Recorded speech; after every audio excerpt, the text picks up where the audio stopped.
நம்ம சின்ன பசங்களா இருக்கும்போது நமக்கு ஒரு வியாதி உண்டுல்ல. குட்டி பசங்கள பார்த்தா எப்படியாவது அவங்கள அழ வச்சிரணும். அத பார்த்து ரசிக்கணும். அதுல ஒரு கெத்து இருக்குல்ல. அதுதாங்க இங்க எல்லாமே பண்ணும். ஆலக்கா வீட்டுக்கு போகும். அங்க 2 பேரும் மொரட்டாளா உட்கார்ந்து செஸ் விளையாண்டுட்டு இருப்பானுங்க. இத பார்த்துதான், "ஓ! அழுமூஞ்சி வந்துட்டியான்னு" அவங்களுக்கு ரொம்ப கொண்டாட்டம் ஆயிடும். ஒரு வாழைப்பழம் தோல தூக்கி போடுவானுங்க, வழுக்கி விழுந்துரும், அழுதுட்டு ஓடி போயிடும். வாழைப்பழம் தோல் வழுக்கி விழுந்திடுச்சு. குரூப்ல ஒருத்தன் இருப்பான்ல. எல்லார் வீட்டுக்கும் விளையாட போவான். எல்லார் வீட்லயும் சாப்பிடுவான். எல்லார்கிட்டயும் அடி வாங்கிட்டு வந்திருப்பான். அவனே மாதிரி ஒரு ஆள் தாங்க இந்த உருளைக்கிழங்கு செல்லக்குட்டி.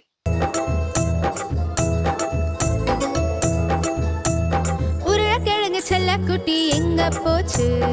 சும்மா இருப்போன்ட்டு இல்லாம, பாவக்கா அதோட பந்தல்ல தொங்கிட்டு இருக்கும். நீ உருளைக்கிழங்கு செல்லக்குட்டி உன் வீட்ல தானே இருக்கணும். பாவக்காவோட பந்தலுக்கு போய் ஸ்பைடர்மேன் மாதிரி நம்மளும் தொங்கலாம்னு ஆசைப்பட்டு போகும். பாவக்கா எட்டி ஒரு மீதி மிதிச்சு கிளம்புன்னு அனுப்பி விட்டுரும். பாவக்கா தள்ளி விட்டதோ கீழே விழுந்து அழுதுடுச்சு. பரங்கிக்கா கூட ரன்னிங் காம்படிஷன் போகும்.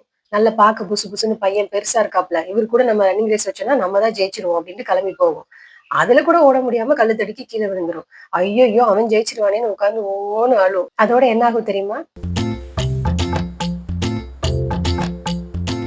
என்னதான் இது அழுமூஞ்சியா இருந்தாலும் எனக்கு இந்த வீடியோ ரொம்ப பிடிக்குங்க.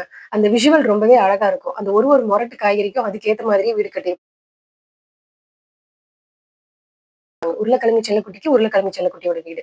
கோவைக்காக்கு கோவக்கா ஷேப்லயே வீடு. கேரட்டுக்கு கேரட் ஷேப்லயே வீடு. வாட்டர்மெலனுக்கு வாட்டர்மெலன் ஷேப்லயே வீடு. அது பாருங்களேன், அந்த விஷுவலும் ரொம்ப அழகா இருக்கும். இது அடி வாங்கிட்டு வரத பார்க்கறதுக்கு ஜாலியா இருக்கும்.